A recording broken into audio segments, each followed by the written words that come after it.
अल्लाह जरा सुनो, मेरे नबी की जिंदगी सुनो। मेरे नबी ने किसी का हक नहीं मारा। अगर इजाजत हो तो सुना दूं। जी करम नवाजिश।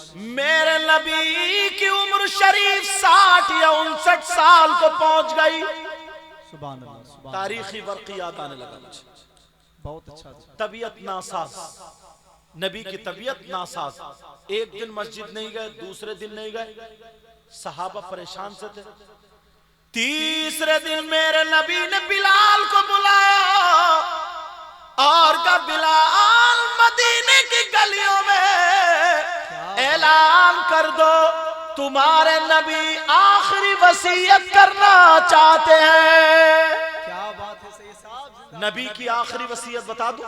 जी करम सुनना चाह रहे हो? जी। और आज के बाद अपने आप को संभालोगे, ये जलसे से अच्छा पैगाम लेके जाओगे इंशाअल्लाह। का आखिरी वसीयत करना चाहते हैं। मेरे नबी इतने कमजोर हो गए थे, तबीयत इतनी नासाज थी, जिस्म इतना कमजोर हो गया था। एक मोढ़ा, एक हाथ हजरत अली के मोढ़े पर रखा और एक हाथ हजरत अब्बास के बेटे के मोढ़े पर रखा। दोनों के सहारे से मस्जिद में तशरीफ ले गए, नमाज पढ़ी। नमाज के बाद मिंबर शरीफ पे बैठे और बैठने के बाद पैगंबर इस्लाम, जिसकी वजह से कायनात का जर्रा जर्रा बना, उसके जुमले सुनो। मेरे नबी फरमाते हैं, लोगों अगर तुम में से किसी का मुझ पे कोई हक आता हो तो ले लो। क्या कहा बोलो? अगर कोई हक आता हो तो ले लो। तमाम सहाबा कहने लगे, आका आका, कायनात पर आपका हक है, आप पर किसी का हक नहीं है। नबी ने फिर फरमाया, आता हो तो ले लो, किसी का कोई हक हो तो ले लो। तुमने अपने गिरेबान में झांक के देखा, पड़ोस खेत वाले की मेंढ कितनी काटी है? सही बात। कभी झांक के देखा बगैर इजाजत गन्ने कितने खाए?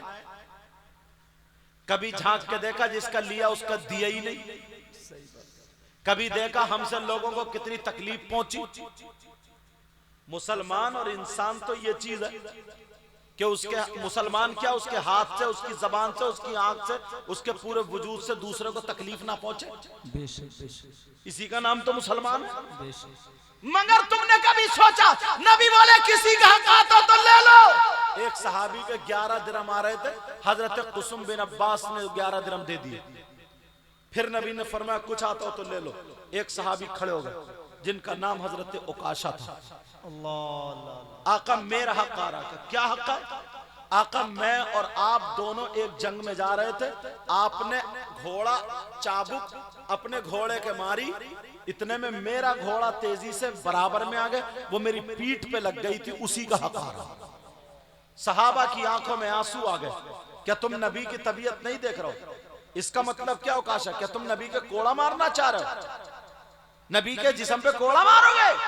नबी ने फरमाया, खामोश बैठो, सब बैठो। उकाशा के हाथ में कोड़ा दे दो। तबीयत नासाज है, तबीयत खराब है, कोड़ा खाने के लिए तैयार, का कोड़ा दे दो। बिलाल खड़े हो गए, उकाशा जितने कोड़े मारे जाए मार लो, मेरे जिस्म में जब तक जान है मारते रहो, कुछ नहीं कहे, उफ तक नहीं कहेगा, मगर नबी के जिस्म पे कोड़ा मत मारो। उकाशा बोले, आका अगर मैं बिलाल के कोड़ा मार लूं हक अदा हो जाएगा? नबी बोले नहीं होगा। अली खड़े हो गए, कहा बिलाल, का उकाशा मेरे गोश्त की बोटी बोटी कर दो, हड्डी का चूरा चूरा कर दो, मगर नबी के जिस्म पे कोड़ा मत मारो। नबी की तबीयत नासाज। आका अगर मैं अली के कोड़ा मार लूं हक अदा हो जाएगा? नबी बोले नहीं होगा। उमर कह रहे हैं, उकाशा क्या तुम पागल हो गए हो? अगर आज नबी नहीं होते ना तो तुम्हारी गर्दन होती, मेरी तलवार होती, टुकड़े कर देता। अबू बकर बोले, उकाशा नबी वुजू बनाते थे तो तुम पानी लेने के लिए तैयार रहते थे, नबी थूकते थे, दामन फैला दिया, आज कोड़ा मारने के लिए तैयार हो? उकाशा बोले, आका मेरा आप पे हक आ रहा, कोड़ा मारू के नहीं? मेरे नबी ने फरमाया, बिलाल कोड़ा दे। बिलाल को नबी की तबीयत नासाज है। बिलाल आंखों में आंसू है, कोड़ा देने के लिए उठे। ओकाशा बोले आका, जब कोड़ा लगा था तो बिलाल का आपके हाथ में कोड़ा नहीं था, आपका कोड़ा था। अगर मैं बिलाल के से मार लूं तो हक अदा हो जाएगा? नबी बोले नहीं होगा, नहीं होगा। कब बिलाल जाओ, मेरी बेटी खातून जन्नत के यहाँ चले जाओ, जाकर के मेरा वाला कोड़ा ले आओ। हजरत बिलाल रोते हुए जा रहे हैं, वहां पे सहाबा भी रो रहे हैं। ओकाशा, क्या तुम पागल हो गए हो? हजरत अली कह रहे हैं ओकाशा, ओकाशा, अगर पूरी दुनिया भी मिल करके नबी को तकलीफ देने की नीयत से अगर एक फूल की पत्ती मारनी चाहे तो जब तक अली जिंदा है नबी के जिस्म पे फूल की पत्ती तक आने नहीं देगा। पूरी दुनिया से अली अकेला लड़ सकता है। ओकाशा, तुम कोड़ा मारने की बात कर रहे हो। इतने में नबी ने फरमाया तफद्दल बिल जुलूस या अली, ऐ अली तुम बैठ जाओ, बैठ जाओ, बैठ जाओ। अली बैठ जाते हैं, फौरन बैठ जाते हैं। अब नबी के सामने कोई नहीं बोल रहा है। हजरत बिलाल रोते हुए जा रहे हैं, सैयदा की चौखट पर रो रहे हैं। कहा जैसे ही रोते हुए देखा, फातिमा बोली बिलाल क्या बात है? कहा अपने अब्बा जान वाला कोड़ा दे दीजिए, अपने बाबा जान वाला कोड़ा दे दीजिए। कहा क्या बात है? फातिमा बोली बोलो बोलो बिलाल क्या बात है? बिलाल छुपाना चाह रहे थे, बिलाल ये सोच रहे थे बेटी को ना बताया जाए, मगर बिलाल की आंखों में आंसू थे, बिलाल की आंखें सुर्ख थी, बिलाल रो रहे थे। सैयदा बोली, फातिमा बोली बिलाल बोलो जल्दी बताओ क्या बात है?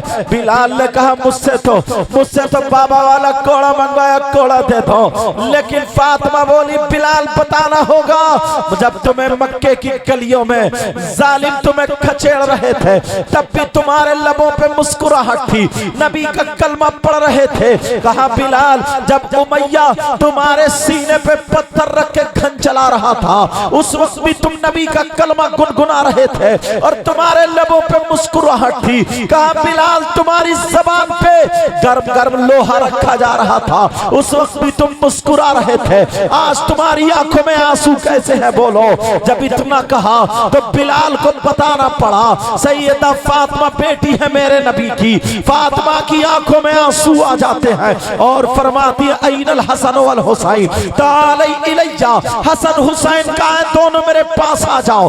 दोनों बच्चे आ जाते हैं, जैसे ही हसन हुसैन सामने पास में आते हैं कहा बेटा हुसैन जाओ, बेटा हसन जाओ, जितने कोड़े खाना है तुम अपने नाना के बदले कोड़े खा लेना, मगर मेरे बाबा के जिस्म पे कोड़ा लगने ना देना। कहा अम्मी जान परेशान मत हो, रो मत। हुसैन ने अपनी हाथों से अम्मी जान के आंसू पोछे। कहा जाओ, कहा मैं जा रहा हूं अम्मी जान, मैं देख लूंगा।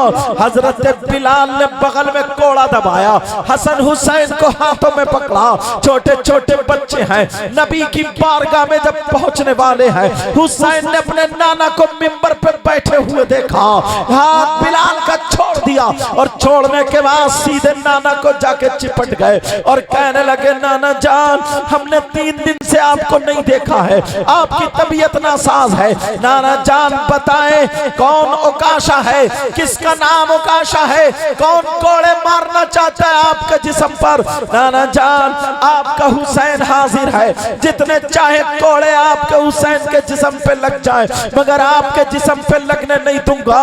कहा बेटा कैसी बातें कर रहे हो? सहाबा ने छोटे से हुसैन की बातें सुनी, सहाबा की सिसकियां निकल जाती हैं। जैसे ही रोने लगे तो फिर मेरे आका ने फरमाया अली बच्चों को पकड़ लो, कहीं मेरे भी आंसू ना निकल जाए, मेरे हुसैन को पकड़ लो, मेरे हसन को पकड़ लो। हजरत अली उठे, हसन हुसैन को पकड़ा। हुसैन बोले बाबा बाबा अब्बा जान अली मुझे छोड़ दो, आज मैंने अपने हाथों से माँ के आंसू पोछे हैं, अपनी माँ से वायदा किया है, मेरी माँ की आंखों में आंसू थे, बाबा मुझे छोड़ दो, आज मैं नाना के ऊपर कुर्बान होना चाहता हूँ। अब्बा जान मुझे छोड़ दो, अल्लाह अल्लाह सहाबा की सिसकियां निकल जाती है। कहा मैं ओकाशा को देखना चाहता हूँ कौन से है। ओकाशा की गर्दन भी झुकी है। अल्लाह अल्लाह। इधर हजरत अली ने दोनों बच्चों को गोद में लिया। कहा नाना जान मुझे बुला लो, नाना जान मुझे बुला लो। अली दोनों बच्चों को पकड़ के बैठ जाते हैं। अब मेरे नबी फरमाते हैं बिलाल ओकाशा के हाथ में कोड़ा दे दो। हजरत ओकाशा ने जब कोड़ा लिया कह रहे सहाबा ओकाशा मान जाओ। अरे नबी की तबीयत तो देखो, क्या तुम पागल हो गए हो। ओकाशा कहने लगे आका जिस वक्त आपका कोड़ा लगा था तो मेरे जिस्म पे चादर नहीं थी, मैं नीचे एक चादर बांधे हुए था, ऊपर से कोई चादर नहीं थी, नंगे जिस्म पे लगा था। आप चादर ओढ़े हुए हैं, अगर मैं इसी चादर के ऊपर से मार लूं तो क्या हक अदा हो सकता है। मेरे नबी ने फरमाया नहीं। मेरे नबी ने वो चादर उतार के मिंबर शरीफ पर रख दी। अल्लाह अल्लाह। नबी का गोरा गोरा जिस्म दिखा, नबी का नूरानी जिस्म दिखा, नबी का खूबसूरत जिस्म दिखा। सहाबा देख करके फिर आंखों में आंसू है। कहा बिला, कहा ओकाशा कोड़ा मारो ओकाशा। हजरत ओकाशा कहने लगे आका जिस वक्त कोड़ा लगा था तो मेरा मुंह आपके चेहरे की तरफ को नहीं था, मेरा मुंह आपके रुखे अनवर की तरफ को नहीं था, मेरा मुंह आपके रुखे ज़ेबा की तरफ को नहीं था, मेरा मुंह आपके चेहरे अनवर की तरफ नहीं था। ऐ आका अगर मैं ऐसे ही मार लूं तो क्या हक अदा हो सकता है।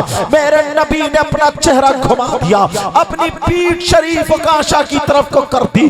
अरे कितना देखो एक हक के लिए गुलाम से कोड़ा खा रहे हैं। अरे तू कैसा बेटा है, अपने बाप की गर्म बात नहीं सुन सकता है। तू कैसा मुक्तदी है, अगर तेरा इमाम तुझे डांट दे तो तू उसकी नहीं सुन सकता है। कैसा तू छोटा है, तेरा बड़ा अगर तुझे कोई नसीहत की बात कह दे तो तू गर्दन टेढ़ी कर लेता है।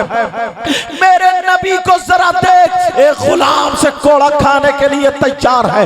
नबी ने अपना चेहरा मुकद्दस घुमा लिया है, अपनी पीठ शरीफ ओकाशा की तरफ को कर दी है। कहा ओकाशा मारो कोड़ा मारो। जब ओकाशा ने देखा नबी की यहाँ पीठ पर, यहाँ पर मोहरे नबुव्वत थी जिस पे कलमा लिखा हुआ था, ला इलाहा इल्लल्लाह लिखा हुआ था।